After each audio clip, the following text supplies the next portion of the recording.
Ang tunog ng susi na sumasabay sa pagbukas ng pinto ay parang martilyong humahampas sa ulo ni Maris.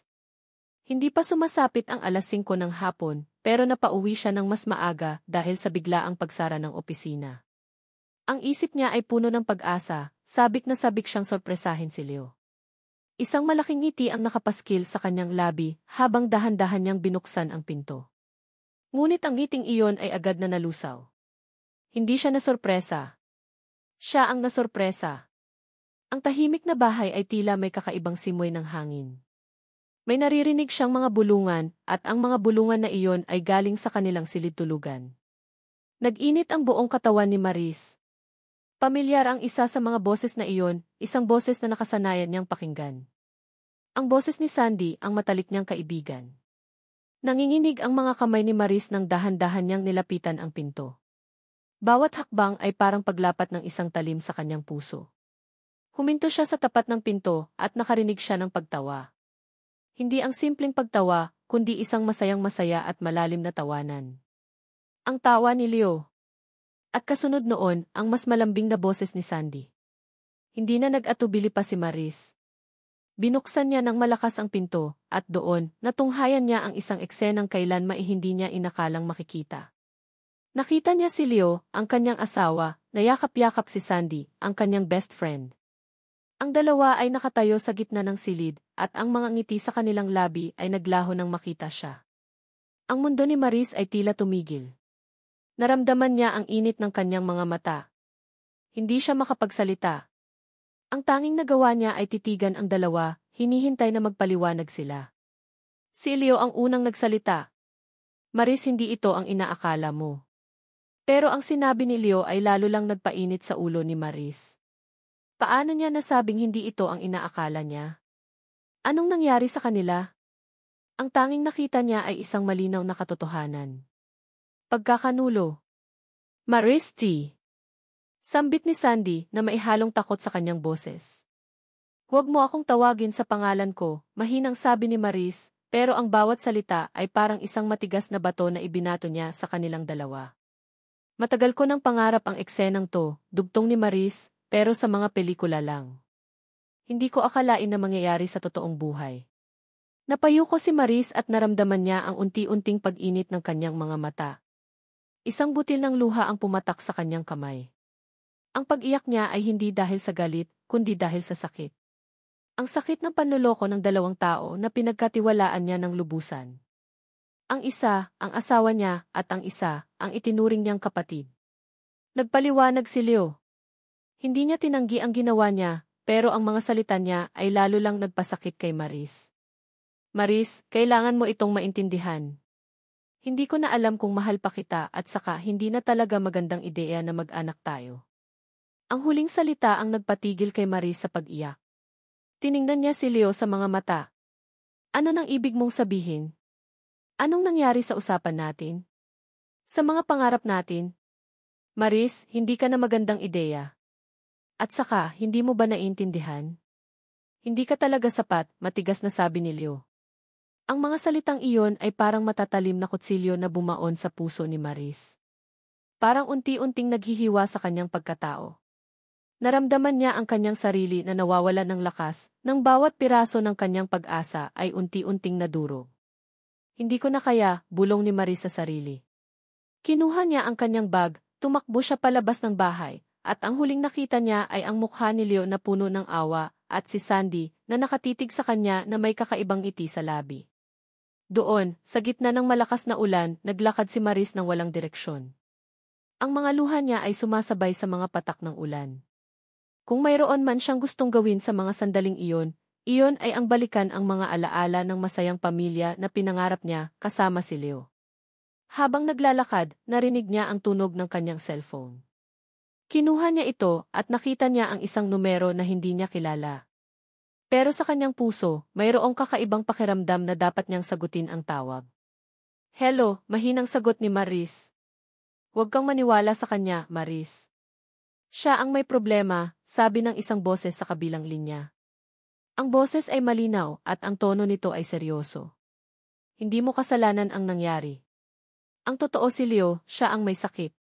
Nabitawan ni Maris ang kanyang cellphone. Tila may kumala sa kanyang isipan. Ano nang ibig sabihin ng boses na iyon? Sino siya? At bakit niya alam ang tungkol sa kanila? Hindi niya alam ang sagot. Ang tanging alam niya ay ang sakit na naramdaman niya sa mga salita ni Leo. Ang hindi kasapat na iyon ay sumasalamin sa kanyang pagkatao. Pero ang boses sa kabilang linya ay tila nagbigay sa kanya ng isang maliit na kislap ng pag-asa. Sino ba talaga ang may problema? Siya o si Leo? Maris tumitig sa kawalan, basa ng ulan, at ang mga tanong ay nagsimulang magbuhol sa kanyang isipan. Sino ka? Mahinang tanong ni Maris, kahit na alam niyang patay na ang linya. Sino ang may problema? Isang malaking bangin ang tila nagbukas sa ilalim ni Maris. Ang dating malinaw na katotohanan ay biglang naging malabo. Ang buong mundo niya ay nagbago. At sa gitna ng lahat, ang tanging natitira ay ang kanyang sarili. Ang natitira ay ang kanyang pag-asa. Matapos ang isang mahabang biyahe, narating ni Maris ang kanyang lumang bahay sa isang tahimik na probinsya. Ang bahay na ito ang saksi sa kanyang pagkabata, sa mga pangarap na binuo niya, at sa mga pangakong binitawan niya. Ang mga alikabok sa mga gamit ay sumasalamin sa tagal ng panahon na hindi siya nagbalik. Sa isang sulok, may nakita siyang isang lumang litrato. Litrato nila ni Mateo noong mga bata pa sila, masayang-masaya sa ilalim ng isang puno ng mangga. Isang matamis na alaala ang bumalik sa kanyang isipan. Si Mateo, ang kanyang kalaro, ang kanyang tagapagtanggol. Si Mateo, ang nag-iisang lalaking alam niyang totoo ang pagmamahal sa kanya. Sa'yo na lang ako, Maris. Hinding-hindi kita iiwan, sabi ni Mateo noon habang hinahabol siya sa dalampasigan. Ang mga salitang iyon ay parang sariwang hangin na dumampi sa kanyang mukha. Ngunit ang alaala ay mabilis na napalitan ng mga masakit na salita ni Leo. Hindi ka sapat. Ang mga salitang iyon ay patuloy na bumabagabag sa kanyang isipan, nagdudulot ng isang masakit na sugat sa kanyang puso. Pinili ni Maris na manatili sa kanyang bahay upang mag-isa at magnilay-nilay. Ngunit ang kalungkutan ay patuloy na bumabalot sa kanya. Araw-araw, sinasampal siya ng katotohanan na wala na siya sa piling ni Leo. Na ang pamilyang pinangarap niya ay naglaho na parang bula. Isang araw, habang nakaupo siya sa dalampasigan, bigla siyang nakakita ng isang pamilyar na anino. Isang lalaking nakatayo, nakatanaw sa malawak na karagatan. Pamilyar ang kanyang bulto, pamilyar ang kanyang tindig. Sa kanyang paglingon, nagtama ang kanilang mga mata. Si Mateo. Maris T. Bulong ni Mateo, at ang boses niya ay maihalong pag-aalala at lungkot. Hindi na napigilan ni Maris ang sarili. Ang lahat ng sakit, kalungkutan, at galit na tinago niya sa loob ay biglang lumabas. Tumakbo siya at niyakap si Mateo ng mahigpit. Napahagulgol siya sa bisig nito. Sa wakas, mayroon siyang masandalang balikat. Isang balikat na matagal na niyang hinahanap. Andito lang ako, Maris. Hinding-hindi kita iiwan, sabi ni Mateo habang hinahaplos ang buhok niya. Ang mga salitang iyon ay nagpabalik sa mga alaala nila noong mga bata pa sila. Si Mateo ay nanatili sa kanyang tabi, tahimik na nakikinig sa bawat salita, sa bawat hikbi. Hindi niya hinusgahan si Maris. Hindi niya tinanong kung bakit. Ang tanging ginawa niya ay ang pagiging kasama niya. Ipinagtapat ni Maris ang lahat, ang tungkol sa panloloko ni Leo, ang tungkol sa kaibigang si Sandy, at ang tungkol sa mga masakit na salitang hindi ka sapat. Sapat ka, Maris. Higit pa sa sapat, matigas na sabi ni Mateo. Ang mga salitang iyon ay parang balsamo na humilom sa sugat sa puso ni Maris. Nakita niya ang pagmamahal sa mga mata ni Mateo, isang pagmamahal na alam niyang hindi kailanman magbabago. Para saan ang mga iyon, tanong ni Mateo habang tinutukoy ang mga gamit na nakakalat sa sahig. Magsimula ka ulit. Simulan mo ulit ang buhay mo. Tutulungan kitang makalimutan siya. Isang ngiti ang sumilay sa mga labi ni Maris. Niyakap niya si Mateo ng mahigpit. May trabaho ako sa coffee shop ko. Gusto mo? Maganda iyon para malibang ka, mungkahi ni Mateo. Nag-aalangan si Maris sa una, ngunit nang makita niya ang mga mata ni Mateo na puno ng pag-asa, tumango siya. Isang bagong simula. Isang bagong pagkakataon. Sa pagdating ng gabi, nagsimulang makaramdam si Maris ng pagkahilo. Sumakit din ang kanyang tiyan at pakiramdam niya ay parang umiikot ang kanyang paningin. Agad na nag-alala si Mateo. Maris, okay ka lang ba? Dalhin na kita sa hospital, sabi ni Mateo na maihalong pag-aalala. Hindi na nag-atubili pa si Mateo. Agad niyang dinala si Maris sa pinakamalapit na ospital. Sa gitna ng dilim, habang nasa sasakyan sila, tiningnan ni Maris ang mga mata ni Mateo. Nakita niya ang pagmamahal at pag-aalala. Sa kauna-unahang pagkakataon, naramdaman niya ang tunay na halaga ng pagiging minamahal. Pagdating sa ospital, agad na inasikaso si Maris. Pagkatapos ng ilang oras, lumabas ang doktor na may ngiti sa labi. Congratulations, sabi ng doktor. You're pregnant. Ang mga salitang iyon ay parang bomba na sumabog sa loob ng silid. Parehong nagulat sina Maris at Mateo. Hindi makapaniwala si Maris. Siya. Buntis? Paano? Matagal na siyang nagdarasal na magkaroon sila ng anak ni Leo. Matagal na siyang nagdarasal na mabuntis. Pero bakit ngayon? Bakit ngayon nawala na siya sa piling ni Leo? Isang luha ang pumatak sa mga mata ni Maris. Hindi dahil sa kalungkutan, kundi dahil sa halo-halong emosyon. Masaya siya, ngunit nalulungkot. Masaya siya na magiging ina na siya, ngunit nalulungkot siya dahil ang lalaking pinangarap niyang maging ama ng kanyang anak ay wala na sa tabi niya. Habang iniisip niya ang lahat, bigla siyang nakarinig ng tunog ng kanyang cellphone. Isang unknown number ang tumatawag. Nang sagutin niya ito, narinig niya ang boses ni Leo. Maris, bumalik ka na. May balita akong may sakit ka. Pero bago pa man makasagot si Maris, narinig niya ang boses ng isang babae sa kabilang linya. Maris, don't forget the call I made last night. I told you, he's the one with the sickness. Nabitawan ni Maris ang cellphone. Ang mga salita ng babae ay tumatak sa kanyang isipan. Siya ang may sakit. Siya ang may problema. At ngayon, ang doktor ay nagsabing buntis siya. Ano ba talaga ang nangyayari? Ano ang lihim na tinatago ni Leo? At sino ang misteryosong babaeng tumawag sa kanya? Ang mga tanong na ito ay nagsimulang magbuhol sa kanyang isipan. Ang tanging malinaw sa lahat ng ito ay ang pag-asa na dala ng maliit na buhay sa kanyang sinapupunan. At sa tabi niya, si Mateo, na handang maging sandigan niya sa lahat. Nagtama muli ang kanilang mga mata.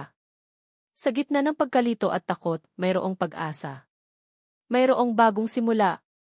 Ang salitang buntis ay tila umalinggaw sa buong silid, paulit-ulit na naglalaro sa isipan ni Maris.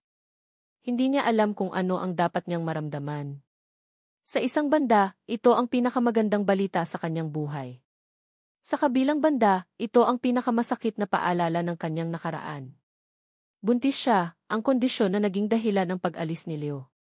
Bigla siyang niyakap ni Mateo. Maris, totoo ba to? Ang mga mata ni Mateo ay puno ng pag-asa at kaligayahan. Wala siyang nakitang pag-aalinlangan, wala siyang nakitang takot. Sa mga mata ni Mateo, ang pagbubuntis niya ay isang biyaya. Maris, magiging tatay ako. Bulong ni Mateo at ang boses niya ay nanginginig sa tuwa. Niyakap ni Maris si Mateo ng mahigpit. Doon, sa bisig ni Mateo, naramdaman niya ang seguridad. Naramdaman niya na hindi siya nag-iisa. Na mayroon siyang karamay sa paglalakbay na ito. Pero, Mateo D. Sabi ni Maris habang umiiyak. Paano kung bumalik siya at agawin ang bata? Hinawakan ni Mateo ang mukha ni Maris. Hindi niya magagawa yon. Nandito ako. Hindi ko hahayaan na saktan kanya ulit. Ang anak na iyan anak natin. Ang mga salitang iyon ay nagbigay ng lakas kay Maris. Sa wakas, mayroon siyang dahilan upang lumaban. Mayroon siyang dahilan upang maging matatag.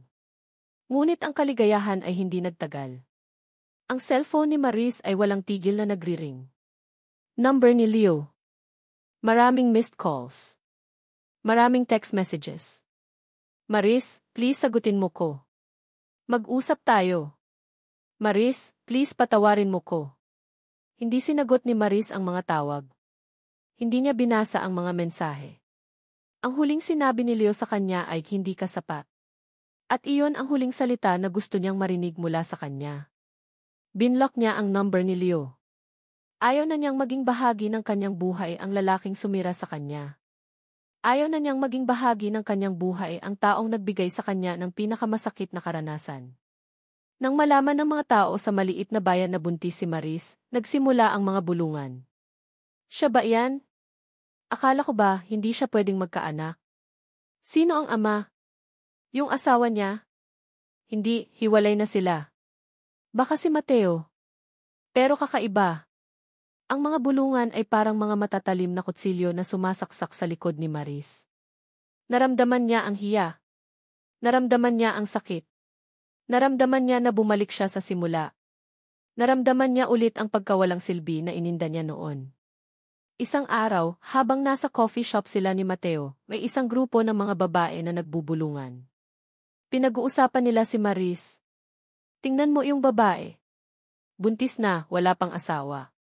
Sino kaya ang ama? Ang mga salitang iyon ay narinig ni Maris. Napatigil siya sa pag-inom ng kape. Napayuko siya, hindi alam kung ano ang dapat niyang gawin. Naramdaman niya ang init ng kanyang mga mata. Maris T. Bulong ni Mateo. Ngunit bago pa man makasagot si Maris, tumayo si Mateo. Nilapitan niya ang grupo ng mga babae. Excuse me, ma'am, matigas na sabi ni Mateo. Ang pinag-uusapan niyo po ay ang girlfriend ko at ang magiging ina ng anak ko. Ang mga babae ay nagulat. Natahimik sila. Ang ilan ay nagulat, ang ilan naman ay natatakot sa tindig ni Mateo. Hindi ko po alam kung bakit niyo siya pinag-uusapan. Pero kung may problema po kayo, ako na lang po ang kausapin ninyo. Ang anak namin ay biyayang galing sa Diyos. At ang pagmamahal ko sa kanya ay hindi matitinag. Kaya't kung may sasabihin pa kayo, ako na lang po ang kausapin ninyo, hindi si Maris, dagdag ni Mateo. Niyakap ni Mateo si Maris. Andito ako. Walang sinuman ang makakasira sa tin. Umalis ang mga babae, at ang mga taong nasa coffee shop ay nagsimulang magbulungan, hindi na tungkol kay Maris, kundi tungkol kay Mateo.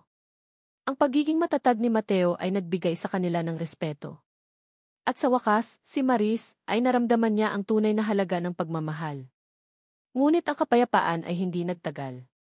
Isang gabi, habang naglalakad si Maris at Mateo sa dalampasigan, may nakita silang isang itim na kotse na nakaparada sa tapat ng kanilang bahay. Mula sa kotse, may lumabas na isang lalaki. Ang lalaki ay pamilyar. Si Leo. Hindi na nag-aksaya ng panahon si Leo. Nilapitan niya si Maris at Mateo. Ang kanyang mukha ay puno ng galit at inggit. Maris, bakit hindi mo sinasagot ang mga tawag ko? Wala kang karapatan, Leo, matigas na sagot ni Mateo. Umalis ka na. Huwag mo na siyang guluhin. Tiningnan ni Leo si Mateo mula ulo hanggang paa. At ikaw, sino ka para mag-utos sa akin? Ang anak niya hindi lang niya, kundi anak ko din, hindi ako papayag na kuhanin mo ang anak ko, Mateo. Natigilan si Maris. Ang pagdating ni Leo ay nagdulot ng gulat, takot at pagkalito. Ano ang gagawin niya? Ano ang mangyayari sa kanila? At bakit bigla siyang nagpakita? Ang pagdating ni Leo ay nagbukas ng isang bagong kabanata ng kanilang kwento, isang kabanata na puno ng galit, sakit at pag-asa. Nang makita ni Leo si Maris na yakap-yakap si Mateo, pakiramdam niya ay may kumurot sa kanyang puso. Ang galit na matagal niyang kinimkim ay biglang bumalik. Ang dating asawa niya, ang babaeng ipinagpalit niya, ngayon ay masaya sa piling ng isang lalaking tingin niya ay walang kwenta. Maris, bakit hindi mo sinasagot ang mga tawag ko? Tanong ni Leo. Hindi niya alam kung ano ang dapat niyang maramdaman. Galit? Pagsiselos? O simpleng pagsisisi? Wala ka ng karapatan, Leo, matigas na sabi ni Mateo. Ngunit ang mga salitang iyon ay nagpainit lang sa ulo ni Leo. Wala akong karapatan? Ako ang asawa niya. At ang anak niya anak ko din, hindi ako papayag na kuhanin mo ang anak ko, Mateo. Nag-iba ang ekspresyon ni Mateo. Ang dating ngiti sa kanyang labi ay nawala. Hindi ikaw ang ama, Leo. Ako ang ama ng bata. Ang mga salitang iyon ay parang matalim na kutsilyo na bumaon sa puso ni Leo. Ang galit ay nag-umpisa na ring sumabog sa kanyang isipan. Hindi ko alam kung anong sinasabi mo, sabi ni Leo. Buntis siya at anak ko yan. Hindi ako papayag na kuhanin mo siya. Si Maris ay walang imik. Nakatitig lang siya sa kanila, hindi alam kung sino ang dapat niyang paniwalaan. Ang mga mata niya ay puno ng pag-aalinlangan. Nang makita ni Leo ang pag-aalinlangan sa mga mata ni Maris, nagbago ang kanyang isipan. Hindi siya papayag na manalo si Mateo. Kailangan niyang patunayan sa kanya na siya ang ama. Maris, bumalik ka sa akin. Magsisimula tayo ulit, pakiusap ni Leo. Hindi ko alam kung anong nangyari sa atin pero gusto ko ng pamilya. Gusto ko ng anak. Ang mga salitang iyon ay nagdulot ng gulat kay Maris. Ang lalaking nag-iwan sa kanya dahil sa walang anak, ngayon ay nagmamakaawa na bumalik siya sa kanya. Leo, umalis ka na, matigas na sabi ni Mateo. Hindi na nag-aksaya pa ng panahon si Leo. Umalis siya. Ngunit ang mga salitang hindi ikaw ang ama ay patuloy na naglalaro sa kanyang isipan. Kailangan niyang malaman kung sino ang nagsasabi ng totoo. Kailangan niyang patunayan na siya ang ama. Isang araw, pumunta si Leo sa isang ospital at nag-request ng isang paternity test. Ngunit hindi niya sinabi sa doktor na ang bata ay hindi pa ipinapanganak. Pagkatapos ng ilang araw, ang resulta ay bumalik. Ang resulta ay hindi malinaw. Hindi niya maintindihan. Nagkaroon siya ng isang ideya. Tinawagan niya ang kanyang kaibigan, isang doktor, at nagpatingin. May problema ba sa akin, Dos? Tanong ni Leo. Ang doktor ay tumingin sa kanya na may pag-aalala. Leo, ang resulta ay hindi maganda. Kailangan mong magpatingin sa mas mataas na doktor. Mas masakit ang mangyayari kung hindi mo ito gagawin. Hindi na nag-aksaya pa ng panahon si Leo. Pumunta siya sa isang espesyalista. Sa kanyang isipan, gusto lang niyang malaman kung may problema siya, kung may sakit siya. Kailangan niyang patunayan na siya ay malusog. Habang naghihintay siya sa resulta, tinawagan niya si Sandy. Sandy, may problema. Sabi ni Mateo, hindi ako ang ama. Ano nang ibig mong sabihin? Tanong ni Sandy at ang boses niya ay maihalong gulat. Paano niya nasabing hindi ikaw ang ama? Hindi ko alam, sagot ni Leo. Pero kailangan nating malaman kung ano ang nangyayari. Nagpatingin ako at hindi ko alam kung ano ang gagawin ko. Leo, huwag kang mag-alala. Andito lang ako. Tutulungan kitang mahanap ang katotohanan, sabi ni Sandy. Ang mga salitang iyon ay parang isang liwanag na nagbigay ng pag-asa kay Leo. Ngunit sa likod ng kanyang pag-asa, mayroon ding takot. Takot na ang lahat ng kanyang ginawa, ang lahat ng kanyang sinabi, ay maging katotohanan. Pagkatapos ng ilang oras, tinawagan siya ng doktor. Leo, may resulta na tayo. Mabilis na pumunta si Leo sa ospital. Kinuha niya ang resulta at ang kanyang mga kamay ay nanginginig. Binuksan niya ang sobre at binasa niya ang mga salita. Ang mga salita ay tumatak sa kanyang isipan. Hindi siya makapaniwala. Ang lahat ng kanyang pag-asa ay naglaho. Ang doktor ay tumingin sa kanya na may pag-aalala. Leo, ikaw ang may problema. Ang puso ni Leo ay tumigil. Ang mga salitang azoospermia ay nagsimulang maglaro sa kanyang isipan. Ang lahat ng kanyang pagmamayabang ay biglang naglaho. Ang lahat ng kanyang pag-asa ay nawala. Azoospermia, bulong ni Leo. Wala akong anak, hindi ako pwedeng magkaanak. Ang cellphone sa kamay ni Sandy ay parang naging yelo. Ang boses ni Leo sa kabilang linya ay puno ng pagkabigla at galit. Sandy, ako ang may sakit, paulit-ulit na sambit niya, na tila hindi pa rin siya makapaniwala sa nalaman niya. Ang bawat salita ni Leo ay parang matalim na tinik na sumasaksak sa puso ni Sandy. Hindi dahil sa awa, kundi dahil sa takot. Nagsisimula na siyang matakot na mabuking. Nagsimulang manginig ang mga kamay ni Sandy. Bawat salita ni Leo ay nagpapaalala sa kanya ng kanyang kasinungalingan, ng kanyang panloloko. Naalala niya ang araw na nalaman niya ang tungkol sa sakit ni Leo. Matagal na iyon, noong kasal pa si Maris at Leo. Siya ay nagtatrabaho sa isang ospital, at bilang isang empleyado, nakita niya ang medical records ni Leo. Nakita niya ang mga salitang azoospermia. Walang kakayahang magkaanak. At doon nagsimula ang lahat. Ang lihim na iyon ay kanyang ginamit upang sirain ang relasyon ni Maris at Leo. Alam niyang ang pamilya ay ang pinakamahalaga para kay Maris. Kaya't ginamit niya ang kahinaan ni Leo, ang kanyang takot na hindi siya makapag-anak, upang manipulahin siya. Alam niya na si Leo ay isang lalaking may ambisyon, isang lalaking nag-aalala sa kanyang reputasyon. Alam niya na ang sakit na ito ay magiging malaking kahihiyan para sa kanya.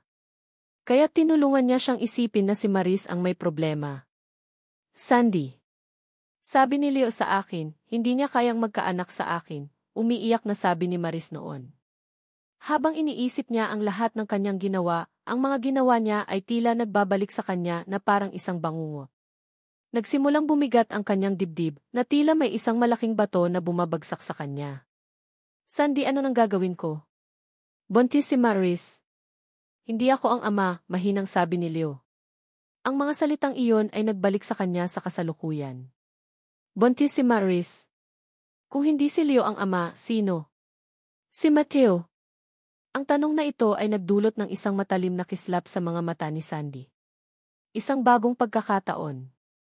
Isang bagong paraan upang sirain ang buhay ni Maris. Leo, huwag kang mag-alala. Andito ako, sabi ni Sandy na pinipilit na maging kalmado ang kanyang boses. Maris, nagloko siya, Leo. Dapat hindi mo na siya babalikan. Dapat hindi mo na siya hahabulin. Sabi mo, gusto mo ng pamilya. Ako gusto ko din ng pamilya, kasama ka. Ang mga salitang iyon ay parang isang matamis na honey na gumagapang sa tainga ni Leo. Naniwala si Leo at ang kanyang galit sa Maris ay nagsimulang maging matalim. Pero hindi ko alam kung anong gagawin ko, sabi ni Leo. Ipapaliwanag ko ang lahat sa kanya. Huwag kang mag-alala, sabi ni Sandy. Maris ay hindi siya ang taong akala mo. Siya, niloloko ka niya. Hindi niya sa iyo sinasabi ang lahat ng kanyang ginawa sa iyo. Kailangan mong gawin ang lahat ng makakaya mo para malaman ang katotohanan. Pagkatapos ng pag-uusap, si Sandy ay nag-iisip. Kailangan niyang gawin ang lahat ng makakaya niya upang sirain ang relasyon ni Maris at Mateo. Kung hindi siya makakabalik kay Leo, wala na siyang magagawa. Nagsimula siyang mag-isip. Ano ang dapat niyang gawin? Ano ang dapat niyang sabihin? Sa kanyang isipan, naisip niya ang isang ideya.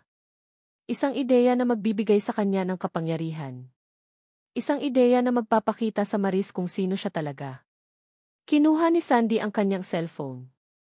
Naghanap siya ng isang text message mula kay Maris at naghanap siya ng isang numero na pamilyar sa kanya. Ang numero ni Maris. Nagsimula siyang mag-type ng isang mensahe. Maris, kung hindi ka aalis sa bayan na yan, ipapakita ko sa lahat kung sino ka. At ipapakita ko sa Mateo mo kung anong nangyari sa iyo. Binura niya ang mensahe. Ang ideya ay hindi sapat. Kailangan niya ng mas matalim, mas masakit. Nag-type siya ng isang bagong mensahe. Maris, alam ko ang ginawa mo. Alam ko ang tungkol sa anak mo. At huwag mo akong pilitin na sabihin ang lahat kay Mateo. Binura niya ulit ang mensahe.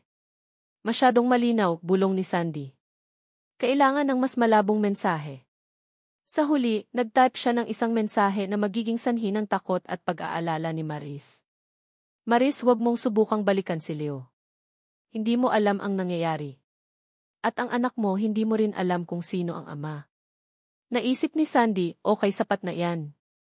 Ngunit hindi. Hindi pa sapat.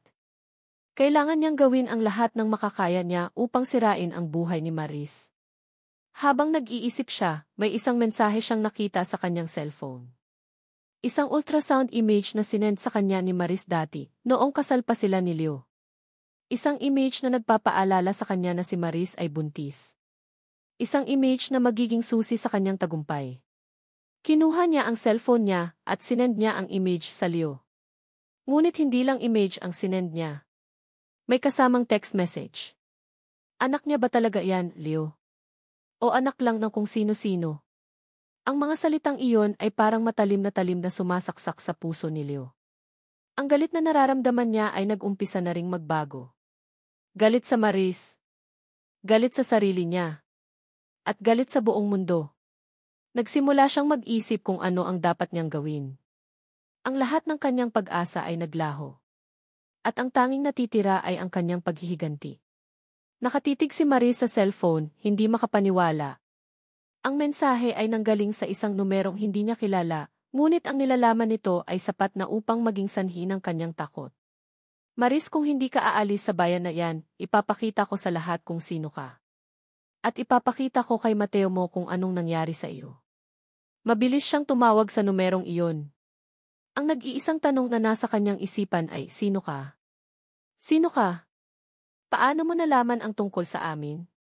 Tanong ni Maris at ang boses niya ay nanginginig. Maris, ako ito. Si Sandy.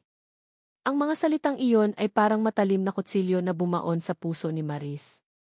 Ang kanyang kaibigan, ang taong pinagkatiwalaan niya, ngayon ay isang kaaway. Anong gusto mo, Sandy? Tanong ni Maris. Gusto ko lang na malaman mo na hindi ako titigil hanggat hindi mo iniiwan si Mateo. Hindi ako titigil hanggat hindi mo inaalis ang anak mo, matigas na sabi ni Sandy. Ang mga salitang iyon ay nagdulot ng gulat kay Maris. Ang kanyang kaibigan, ang kanyang sarili, ang kanyang anak. Ang lahat ng ito ay naging isang malaking bangungot. Hindi ko alam kung anong nangyayari sa iyo, Sandy. Pero ang anak ko, hindi mo siya pwedeng saktan. Hindi ko hahayaan na gawin mo iyan, matapang na sabi ni Maris. Hindi mo ako kilala, Maris. Hindi mo alam kung anong kayang gawin ko, sabi ni Sandy. Hindi ko alam kung anong ginawa ko sa iyo. Hindi ko alam kung bakit mo to ginagawa sa akin, sabi ni Maris, at ang kanyang boses ay puno ng kalungkutan. Ginawa mo? Hindi mo ginawa ang lahat ng to, ginawa mo ang lahat ng ito dahil sa akin. Ginawa mo ang lahat ng ito dahil sa akin, matigas na sabi ni Sandy. Hindi na nag-atubili pa si Maris. Binaba niya ang tawag. Hindi niya maintindihan ang mga sinasabi ni Sandy. Ang tanging malinaw sa kanya ay ang takot. Takot na ang kanyang anak ay saktan. Takot na ang kanyang pamilya ay sirain. Ibinaba ni Maris ang telepono at tumingin kay Mateo. Sa mga mata ni Mateo, nakita niya ang pag-aalala. Niyakap niya si Maris ng mahigpit. Maris, sino iyon? Tanong ni Mateo. Si Sandy G. Mahinang sabi ni Maris. May alam siya sa atin. At may alam siya sa anak ko. Ang mga salitang iyon ay nagdulot ng gulat kay Mateo. Ang ngiti sa kanyang labi ay nawala. Maris, anong ibig mong sabihin? Alam niya na hindi mo siya anak, umiiyak na sabi ni Maris. Alam niya ang lahat ng iyon. At ginagamit niya iyon upang saktan tayo. Maris, huwag kang mag-alala, matapang na sabi ni Mateo. Andito ako. Hindi ko hahayaan na may manakit sa iyo. Ang anak na iyan, anak natin. Kahit ano pa ang mangyari, anak natin. Ang mga salitang iyon ay nagbigay ng lakas kay Maris. Sa wakas, mayroon siyang dahilan upang lumaban. Mayroon siyang dahilan upang maging matatag. Maris, sabihin mo sa akin. Ano ang totoo? Tanong ni Mateo. Nanginginig ang mga kamay ni Maris. Hindi niya alam kung paano niya sasabihin ang lahat. Ang lahat ng kanyang ginawa, ang lahat ng kanyang sinabi. Ang lahat ng mga lihim na tinago niya. Hindi ko alam kung paano ko sisimulan, mahinang sabi ni Maris. Simulan mo sa simula. Sino ang totoo na ama? Tanong ni Mateo. Ang mga salitang iyon ay nagdulot ng sakit kay Maris. Naisip niya ang lalaking nag-iwan sa kanya. Ang lalaking sumira sa kanya. Si Leo. Hindi ko alam kung anong nangyari. Ang tanging alam ko hindi siya ang ama, sabi ni Maris. Tumango si Mateo. Okay, alam ko na ang nangyari. Maris, hindi ka nag-iisa. Andito ako. Hindi ko hahayaan na may manakit sa iyo. Niyakap ni Maris si Mateo ng mahigpit. Mateo, ang totoo, mayroon akong isang gabi na ginawa ko ang isang bagay na hindi ko dapat gawin. At ang anak na ito anak ng isang lalaking hindi ko kilala, sabi ni Maris. Ang mga salitang iyon ay nagdulot ng gulat kay Mateo. Ngunit ang kanyang ekspresyon ay hindi nagbago. Ang kanyang pagmamahal sa Maris ay hindi nagbago. Maris, kahit ano pa ang mangyari, anak natin siya, sabi ni Mateo. Hindi na nag-atubili pa si Maris. Kailangan niyang harapin si Sandy. Kailangan niyang ipaglaban ang kanyang sarili, ang kanyang anak, at ang kanyang pamilya. Mateo, kailangan kong harapin si Sandy. Kailangan kong sabihin sa kanya na hindi ako takot, sabi ni Maris. Sasamahan kita, sabi ni Mateo. Hindi. Kailangan kong gawin ito mag-isa, sabi ni Maris. Kailangan kong ipaglaban ang aking sarili. Kailangan kong patunayan sa kanya na hindi ako takot. Tumango si Mateo. Niyakap niya si Maris ng mahigpit. Mag-ingat ka, sabi ni Mateo. Andito ako. Anumang oras. Kinabukasan, pumunta si Maris sa isang coffee shop. Ang coffee shop na sinabi ni Sandy na pagkikitaan nila. Pumasok siya sa loob at nakita niya si Sandy. Ngunit hindi lang si Sandy ang nakita niya. May isang babae na nakaupo sa tabi ni Sandy. Isang pamilyar na mukha. Isang pamilyar na boses. Ang babae na tumawag sa kanya noon. Ang babae na nagsabi sa kanya na si Leo ang may sakit. Nag-umpisa ang kaba sa dibdib ni Maris. Ang lahat ng kanyang pag-asa ay biglang naglaho. Ano ang ibig sabihin ng lahat ng ito? Ano ang lihim na tinatago ni Sandy? At sino ang babaeng iyon? Maris T. Bulong ni Sandy. Hindi na nag-atubili pa si Maris. Umupo siya sa tabi ni Sandy at nagsimula siyang magtanong. Sino ka? Tanong ni Maris sa babae. Ang babae ay tumingin sa kanya na mailungkot. Ako si Aida. Ako ang dating kaibigan ni Leo. Ako ang babaeng tumawag sa iyo noon. Nanlambot ang mga tuhod ni Maris nang makita si Aida na nakaupo sa tabi ni Sandy. Ang mukha ni Aida, na noon ay nakita niya sa isang lumang profile picture ni Leo, ay masaya. Ngunit ngayon, ang mga mata nito ay puno ng lungkot, puno ng pag-asa na naglaho na. Ang pag-asa na noon ay naroon din sa kanya. Maris T. Bulong ni Sandy. Hindi pinansin ni Maris si Sandy. Umupo siya sa tapat ng dalawa at ang mga mata niya ay nakatuon kay Aida. Ang takot na nararamdaman niya ay naglaho. Pinalitan ito ng pagkalito, ng pag-asa, ng pag-aalinlangan. Sino ka? Tanong ni Maris. Si Aida ay tumingin sa Maris. Maris, ako si Aida. Ako ang babaeng tumawag sa iyo noon. Hindi na nag-atubili pa si Maris. Bakit mo ako tinawagan? At ano ang ibig mong sabihin na si Leo ang may problema? Maris, pareho tayo, mahinang sabi ni Aida. Pareho tayo ng ginawa ni Leo. Ako, dati, kami ni Leo. Pareho tayong nagmahal sa isang lalaki na hindi tayo kayang panindigan. Si Aida ay nagsimulang magkwento. Inilarawan niya ang kanyang relasyon kay Leo, ang mga pangarap na binuo nila, ang mga pangako na binitawan nila. Ang lahat ng ito ay pamilyar kay Maris. Pamilyar at masakit. Maris, gusto niya ng pamilya. Pero hindi siya ang may kakayahang mag-anak. At ako ang sinisi niya. Ako ang sinabi niya na may sakit, sabi ni Aida. Pero ang totoo, siya ang may sakit. Siya ang may azoospermia. At hindi siya ang magiging ama ng kahit sinong anak. Ang mga salitang iyon ay tumatak sa isipan ni Maris. Ang kanyang dating takot, ang kanyang pag-aalinlangan, ang lahat ng iyon ay naglaho. Pinalitan ito ng isang malaking pagkabigla. Si Leo siya ang may sakit. Pero paano nangyari yan? Sinabi niya sa akin na ako ang may problema, sabi ni Maris. Hindi ko alam. Ang tanging alam ko nagsinungaling siya sa atin, sabi ni Aida. Ginawa niya ang lahat ng iyan para lang makaiwas sa kahihiyan. Si Maris ay walang imik. Ang kanyang isipan ay naglalakbay sa nakaraan. Ang araw na iyon.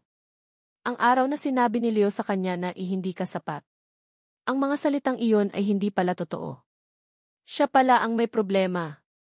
Siya pala ang hindi sapat. Ngunit ang pagkabigla ay hindi nagtagal. Si Maris ay nagbalik sa kasalukuyan. At mayroon siyang isang bagay na hindi niya maintindihan. Kung si Leo ang may sakit, paano siya nagkaanak? Maris, may gusto lang akong itanong, sabi ni Aida, na maihalong pag-aalinlangan sa kanyang boses. Kung si Leo ang may sakit, paano ka nagkaanak? Hindi ba hiwalay na kayo noong gabi na yon? Ang mga salitang iyon ay parang matalim na kutsilyo na bumaon sa puso ni Maris. Hindi niya maintindihan. Ano ang ibig sabihin ng hiwalay na kayo noong gabi na yon? Anong gabi? Tanong ni Maris. Ang gabi na sinabi ni Leo sa akin na kayo ay nag-break. At may nakita akong isang lalaki na kasama mo. Akala ko si Leo. Ang mga salitang iyon ay nagdulot ng gulat kay Maris. Ang kanyang isipan ay naglalakbay sa nakaraan. Ang gabi na iyon. Ang gabi na sinabi ni Leo sa kanya na hiwalay na sila. Ang gabi na iyon hindi niya maalala ang lahat ng nangyari. Hindi niya maalala ang lahat ng nangyari. Ang tanging naalala niya ang lalaking iyon. Ang lalaking hindi niya kilala. Ang lalaking nakita niya sa isang bar. Ang lalaking nakasama niya sa isang gabi. Ang anak niya hindi anak ni Leo. Hindi anak ni Mateo. Ang mga salitang iyon ay parang isang malaking bato na bumabagsak sa kanyang dibdib. Naramdaman niya ang sakit. Naramdaman niya ang pagsisisi. Naramdaman niya ang lahat ng iyon. Maris, okay ka lang ba? Tanong ni Sandy. Si Maris ay walang imik. Tumayo siya at nagsimula siyang maglakad. Ang mga mata niya ay puno ng luha. Naramdaman niya ang lahat ng sakit na ininda niya noon, ngunit mas masakit ngayon. Bakit? Bakit sinabi ni Mateo na siya ang ama? Bakit niya tinanggap ang isang anak na hindi niya? Bakit niya ito ginawa? Ang lahat ng kanyang pag-asa ay naglaho. Ang lahat ng kanyang kaligayahan ay nawala. Ang tanging natitira ay ang sakit. Ang sakit na nararamdaman niya sa mga salita ni Aida. Ang sakit na nararamdaman niya sa pag-aalinlangan. Pag-uwi niya, nakita niya si Mateo na naglalaro sa anak niya. Ang mga mata ni Mateo ay puno ng pagmamahal. Ang mga ngiti niya ay puno ng kaligayahan. Ang lahat ng iyon ay parang isang malaking kutsilyo na sumasaksak sa puso ni Maris. Ang anak na ito hindi anak niya. At alam ni Mateo ang lahat ng iyon. At tinanggap niya ang lahat ng iyon. Ang tanong ay, bakit? Ang mga luha ni Maris ay nagsimulang dumaloy. Ang lahat ng kanyang pag-asa ay naglaho. At ang tanging natitira ay ang sakit. Ang salitang kiazospermia ay patuloy na umalinggaw sa utak ni Leo, na parang isang malakas na tunog ng kampana na hindi matigil. Walang tigil na pagdududa ang gumagala sa kanyang isipan, na tila ang buong mundo niya ay nagbago. Hindi siya ang may sakit. Hindi siya ang may problema. Si Maris siya ang may problema. Ngunit ang mga salitang iyon ay nagbabalik sa kanya sa katotohanan. Siya ang may sakit. Siya ang may azospermia. Siya ang may problema. Ang lahat ng kanyang pagmamayabang, ang lahat ng kanyang kasinungalingan, ang lahat ng iyon ay naglaho. Pinalitan ito ng isang malalim na pagsisisi. Si Maris ang babaeng iniwan niya, ang babaeng sinaktan niya, siya ngayon ang ina ng isang anak. At ang anak na iyon hindi sa kanya. Hindi ko alam kung anong gagawin ko, bulong ni Leo sa sarili. Ang gusto ko lang maging isang ama. Isang araw, habang nanonood siya ng balita, nakita niya ang isang pamilyar na mukha. Si Maris.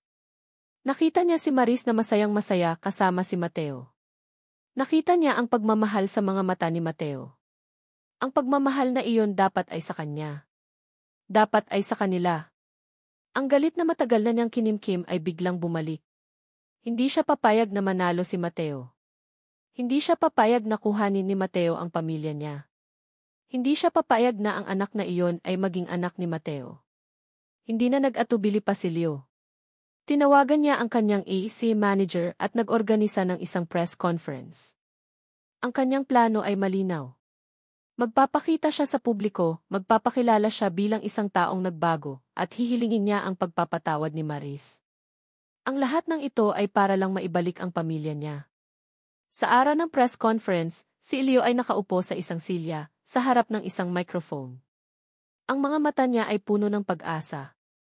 Sa kanyang isipan, siya ang bida ng istorya. Siya ang lalaking nagbago, ang lalaking humihingi ng tawad, ang lalaking nagmamahal. Maris, kung naririnig mo ako, patawarin mo ako. Naging maling desisyon ang iwanan ka, sabi ni Leo, at ang boses niya ay maihalong pagsisisi. Hindi ko alam kung anong nangyari sa atin. Ang tanging alam ko, mahal kita. At gusto ko ng pamilya. Gusto kong maging ama ng anak mo. Ang mga salitang iyon ay nagdulot ng gulat sa lahat ng nakikinig. Ang dating Leo, ang lalaking nag-iwan sa Maris, ngayon ay nagmamakaawa na bumalik siya. Pagkatapos ng press conference, si Leo ay umupo at nag-iisip. Ang kanyang plano ay hindi pa tapos. Kailangan niyang gawin ang lahat ng makakaya niya upang makita ang anak niya. Kailangan niyang patunayan sa mundo na siya ang ama. Nagpunta si Leo sa isang law office at nag-hire ng isang lawyer. Ang kanyang layunin ay malinaw. Kukunin niya ang karapatan na maging ama ng anak niya. Ngunit ang kanyang plano ay nagkaroon ng isang malaking hadlang. Si Sandy. Ang cellphone ni Leo ay walang tigil na nagri-ring. Number ni Sandy. Leo, ano nang ginagawa mo? Bakit ka nag-press conference? Bakit ka humihingi ng tawad kay Maris? Tanong ni Sandy at ang boses niya ay puno ng galit. Hindi mo ba alam kung anong ginagawa mo? Binabalik mo ang sarili mo sa isang sitwasyon na magiging sanhi ng kahihiyan mo. Hindi mo ba alam kung ano ang totoo? Sandy, hindi mo ko maintindihan. Gusto ko lang maging isang ama, sabi ni Leo. Hindi ikaw ang ama, matigas na sabi ni Sandy. At may alam ako sa ginawa ni Maris. May alam ako sa anak niya. Ang mga salitang iyon ay nagdulot ng gulat kay Leo. Ano nang ibig mong sabihin? Kung gusto mong malaman ang katotohanan, ituturo ko sa iyo, sabi ni Sandy. Pero kailangan mong sundin ang mga utos ko. Hindi mo siya dapat habulin.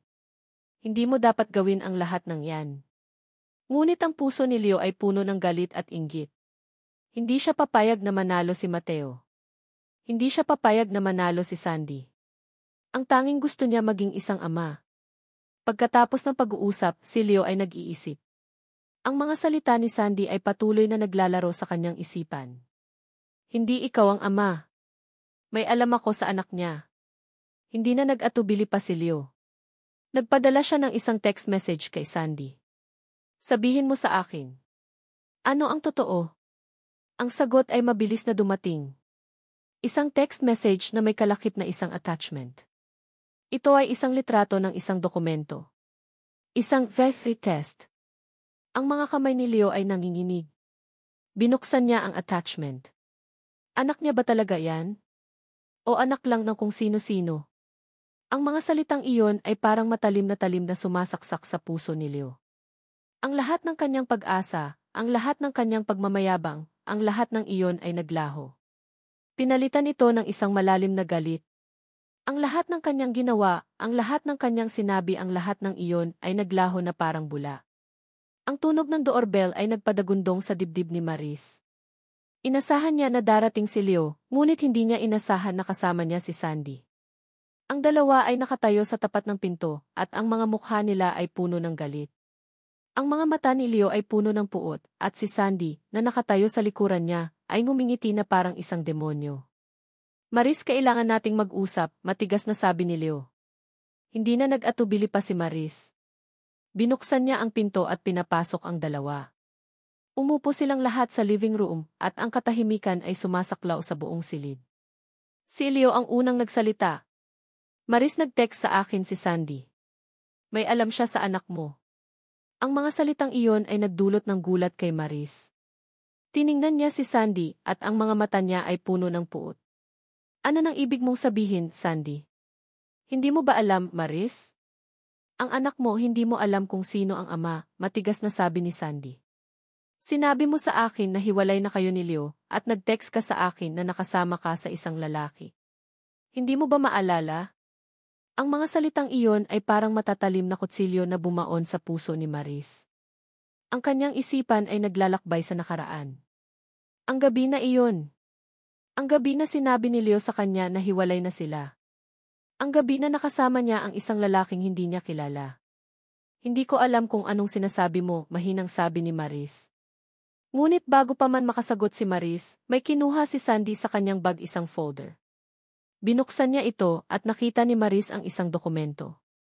Isang vetting test. Maris, hindi mo ba alam kung sino ang ama? Si Leo siya ang ama, sabi ni Sandy. Ngunit bago pa man makasagot si Maris, nagbago ang ekspresyon ni Leo. Ang kanyang mukha ay puno ng sakit. Hindi ako ang ama, mahinang sabi ni Leo. Ang mga salitang iyon ay nagdulot ng gulat kay Maris. Ang lahat ng kanyang pag-asa ay naglaho. Ano nang ibig mong sabihin, Leo? Maris, may sakit ako, mahinang sabi ni Leo. Hindi ako pwedeng magkaanak. Ang mga salitang iyon ay parang matalim na kutsilyo na sumasaksak sa puso ni Maris. Ang lahat ng kanyang kaligayahan, ang lahat ng kanyang pag-asa, ang lahat ng iyon ay naglaho.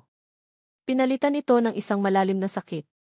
Maris, tingnan mo, sabi ni Sandy at itinuro niya ang isang dokumento. Ang anak mo hindi anak ni Leo.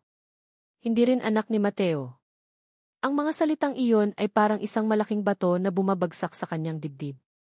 Naramdaman niya ang sakit, ang pagsisisi, ang lahat ng iyon. Hindi ako naniniwala, sabi ni Maris. Hindi mo ba alam, Maris? Ang anak mo ay anak ng kung sino-sino. Hindi yan sa'yo, Leo. Hindi rin yan kay Mateo, matigas na sabi ni Sandy. Ang mga salitang iyon ay nagdulot ng gulat kay Maris. Naramdaman niya ang sakit. Naramdaman niya ang galit. Naramdaman niya ang lahat ng iyon. Tama na, matapang na sabi ni Maris. Umalis na kayo. Huwag niyo na kaming guluhin. Ngunit bago pa man makaalis ang dalawa, may biglang pumasok sa pinto. Si Mateo.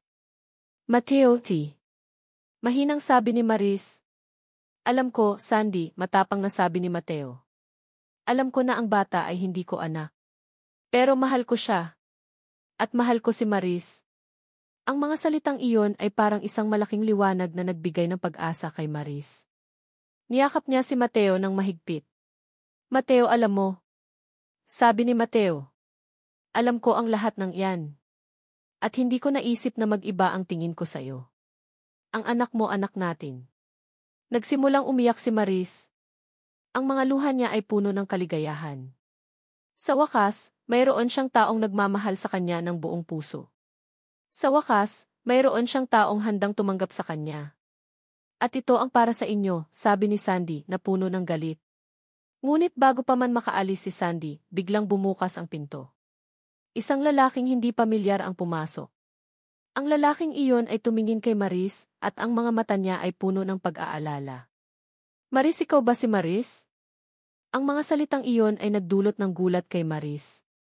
Ang kanyang isipan ay naglalakbay sa nakaraan. Ang gabi na iyon. Ang gabi na nakasama niya ang lalaking hindi niya kilala. Ang lalaking ito siya ang ama ng anak niya. Natigilan si Maris. Ang lalaki sa harap niya ay may malumanay na ngiti, ang mga mata niya ay puno ng pag-aalala. Sa gitna ng kaguluhan, ang kanyang presensya ay tila isang kalmadong hangin. Siya ang lalaking nakasama ni Maris sa isang gabi. At ngayon, siya ay nasa harap niya. Ang ama ng kanyang anak. Maris, sabi ng lalaki at ang boses niya ay maihalong pag-aalinlangan. Ikaw ba si Maris? Tumango si Maris, ang mga mata niya ay puno ng luha. Ikaw ba si Mark?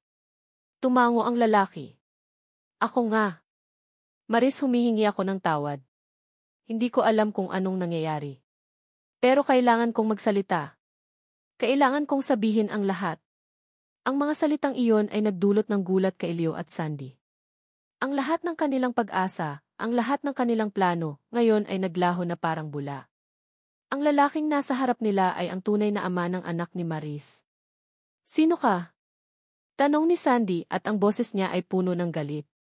Anong gusto mo? Hindi pinansin ni Mark si Sandy. Ang mga mata niya ay nakatuon lang kay Maris.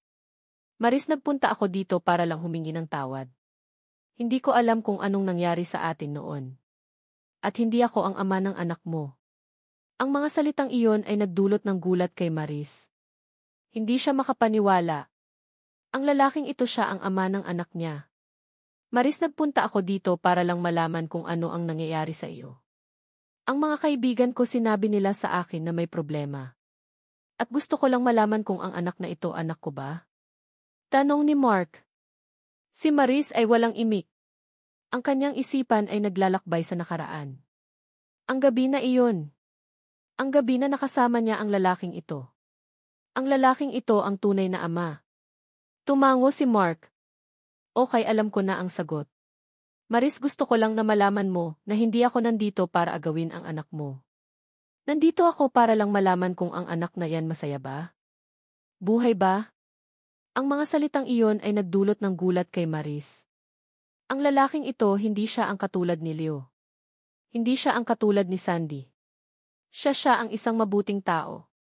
Salamat, mahinang sabi ni Maris. Salamat sa iyo, Mark. Si Leo ay walang imik. Ang kanyang mukha ay puno ng sakit. Ang lahat ng kanyang pagmamayabang, ang lahat ng kanyang kasinungalingan, ang lahat ng iyon ay naglaho. Pinalitan ito ng isang malalim na pagsisisi. Hindi ako papayag na kuhanin mo ang anak ko, matapang na sabi ni Leo. Hindi ko siya kukunin, matapang na sabi ni Mark. Ang tanging gusto ko maging masaya siya. At kung ang kaligayahan niya ay ang lalaking ito, okay lang sa akin. Tumango si Mark. Tiningnan niya si Maris at ang mga mata niya ay puno ng pagmamahal. Maris, mag-ingat ka. At sana maging masaya kayo. Ikaw at ang anak mo. At ang lalaking ito, sana mahalin mo siya. Sana mahalin mo siya ng buong puso. Ang mga salitang iyon ay nagdulot ng gulat kay Maris. Niyakap niya si Mateo ng mahigpit. Mateo ang anak natin. Anak natin, sabi ni Mateo. Kahit ano pa ang mangyari anak natin. Nagsimulang umiyak si Maris. Ang mga luha niya ay puno ng kaligayahan. Sa wakas, mayroon siyang taong nagmamahal sa kanya ng buong puso. Sa wakas, mayroon siyang taong handang tumanggap sa kanya. Salamat, Mark, sabi ni Maris. Salamat sa lahat. Ikaw ang tunay na ama ng anak ko. Pero ang lalaking ito siya ang ama na nagmahal sa kanya. At siya ang ama na nagprotekta sa kanya. Tumango si Mark. Okay. Maris.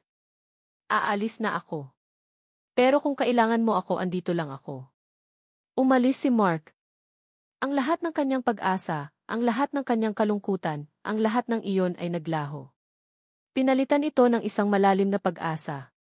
Ngunit bago pa man makaalis ang lahat, biglang kumuha si Sandy ng isang folder sa kanyang bag. Maris, bago ka maging masaya, kailangan mong malaman ang totoo. Ang tunay na katotohanan. Hindi na nag-atubili pa si Sandy. Binuksan niya ang folder at nakita ni Maris ang isang dokumento. Isang dokumento na magiging sanhi ng kanyang pagkasira. Maris, ang anak mo, hindi mo pa rin siya alam kung sino ang tunay na ama, matigas na sabi ni Sandy. At ang mga dokumento na to magpapatunay na nagsinungaling ka. Ngunit bago pa man magsalita si Maris, tumayo si Mateo. Hinawakan niya ang kamay ni Maris. Hindi ko hahayaan na may manakit sa iyo. Sandy, tama na. Huwag mo nang sirain ang buhay namin. Ang mga salitang iyon ay nagdulot ng gulat kay Sandy. Ang lahat ng kanyang pag-asa ay naglaho. Pinalitan ito ng isang malalim na galit. Ang silid ay puno ng galit, sakit at pag-aalinlangan. Si Sandy, na puno ng puot, ay nagpakita ng mga dokumento na magpapatunay na si Maris ay nagsinungaling. Ngunit si Mateo, na puno ng pagmamahal, ay tumayo sa tabi ni Maris. Tama na, Sandy, matapang na sabi ni Mateo. Huwag mo na kaming guluhin. Huwag mo nang sirain ang buhay namin. Ang mga salitang iyon ay nagdulot ng gulat kay Sandy. Ang kanyang plano, ang kanyang mga pagsusumikap, ang lahat ng iyon ay naglaho. Pinalitan ito ng isang malalim na galit. Sa huli, umalis si Sandy na puno ng puot at galit. Si Leo, na walang imik, ay umalis din, ang kanyang mukha ay puno ng sakit at pagsisisi. Ang silid ay tahimik. Si Maris at Mateo ay magkasama, hawak-hawak ang kamay ng isa't isa. Maris, okay ka lang ba? Tanong ni Mateo. Tumango si Maris. Okay lang ako. Salamat, Mateo. Salamat sa lahat. Ang mga salitang iyon ay parang isang malaking liwanag na nagbigay ng pag-asa kay Maris. Niyakap niya si Mateo ng mahigpit. Mateo, ang lahat ng ito ay dahil sa iyo. Hindi, sabi ni Mateo. Ang lahat ng ito ay dahil sa atin. Mahal kita, Maris. At ang anak mo, anak natin. Nagsimulang umiyak si Maris. Ang mga luha niya ay puno ng kaligayahan. Sa wakas, mayroon siyang taong nagmamahal sa kanya ng buong puso. Sa wakas, mayroon siyang taong handang tumanggap sa kanya. Ngunit ang kapayapaan ay hindi nagtagal. Isang araw, may tumawag sa cellphone ni Maris. Ang numero ay pamilyar. Si Leo. Maris, kailangan nating mag-usap, mahinang sabi ni Leo. Kailangan kong magpaliwanag. Hindi na nag-atubili pa si Maris. Pumayag siyang makipagkita kay Leo. Nagkita silang dalawa sa isang coffee shop. Maris, patawarin mo ako, mahinang sabi ni Leo. Hindi ko alam kung anong nangyari sa akin. Ang lahat ng aking ginawa, ang lahat ng aking sinabi, ang lahat ng iyon ay dahil sa takot. Ang takot na hindi ako makapag-anak. Ang mga salitang iyon ay nagdulot ng gulat kay Maris. Ang kanyang isipan ay naglalakbay sa nakaraan. Ang gabi na iyon. Ang gabi na sinabi ni Leo sa kanya na hiwalay na sila. Ang gabi na nakasama niya ang isang lalaking hindi niya kilala. Leo, hindi ko alam kung anong nangyari sa atin, mahinang sabi ni Maris. Pero ang lahat ng iyan ay nagbago na. Hindi na ako ang Maris na nakilala mo. Hindi na ako ang babaeng mahal mo. Maris, huwag mong sabihin yan. Mahal pa rin kita, matapang na sabi ni Leo. Gusto kong bumalik ka sa akin. Gusto kong maging pamilya tayo. Gusto kong maging ama ng anak mo. Hindi, matapang na sabi ni Maris. Hindi na ako babalik sa iyo. Ang pagmamahal ko sa iyo matagal nang namatay. Ang lahat ng ito ay dahil sa iyo. Ang mga salitang iyon ay parang matalim na kutsilyo na sumasaksak sa puso ni Leo. Ang kanyang pag-asa, ang lahat ng iyon ay naglaho. Pinalitan ito ng isang malalim na pagsisisi. Leo, patawarin na kita. Pero hindi na ako babalik, matapang na sabi ni Maris. Ang anak ko hindi mo siya pwedeng agawin. Dahil hindi ikaw ang ama. Ang mga salitang iyon ay nagdulot ng gulat kay Leo. Ang kanyang mukha ay puno ng sakit. Leo, ang lalaking nagmahal sa akin, ang lalaking nagprotekta sa akin, ang lalaking nag-alay ng buhay niya, para sa akin siya ang ama ng anak ko, matapang na sabi ni Maris. At ang lalaking iyon siya si Mateo. Tumayo si Maris at umalis siya. Hindi niya alam kung anong mangyayari sa kanila, pero alam niya na tama ang kanyang ginawa. Ang kanyang desisyon ay ang pinakamahalaga sa lahat. Ngunit bago pa man makaalis si Maris, may isang text message siyang natanggap. Isang text message mula sa isang pamilyar na numero. Si Sandy. Maris, hindi pa tapos ang lahat. Ako ang mananalo sa huli, matapang na sabi ni Sandy. At ang lahat ng ginawa mo babalik sa iyo. Ang mga salitang iyon ay nagdulot ng gulat kay Maris. Ang lahat ng kanyang pag-asa ay biglang naglaho. Pinalitan ito ng isang malalim na takot. Hindi na napakali si Maris. Ang bawat salita sa text message ni Sandy ay parang lason na unti-unting kumakalat sa kanyang isipan. Maris, hindi pa tapos ang lahat. Ako ang mananalo sa huli, matapang na sabi ni Sandy. Hindi siya natatakot, ngunit ang mga salitang iyon ay nagdulot ng isang matalim na takot. Kailangan niyang harapin si Sandy. Kailangan niyang tapusin ang lahat ng ito. Hindi na nag-atubili pa si Maris. Pumunta siya sa coffee shop kung saan niya nakilala si Sandy noon. Pagdating niya, nakita niya si Sandy na nakaupo, nakatitig sa kawalan na parang isang estatwa na walang buhay. Sandy G. Matapang na sabi ni Maris. Tumayo si Sandy at ang mga mata niya ay puno ng galit. Maris, bakit ka pa nandito? Bakit ka pa nakikipagkita sa akin? Gusto ko lang na malaman mo, Sandy, na hindi na ako natatakot. Hindi na ako ang Maris na kilala mo noon. Ang lahat ng ito ay tapos na, matapang na sabi ni Maris. Ang mga salitang iyon ay nagdulot ng gulat kay Sandy.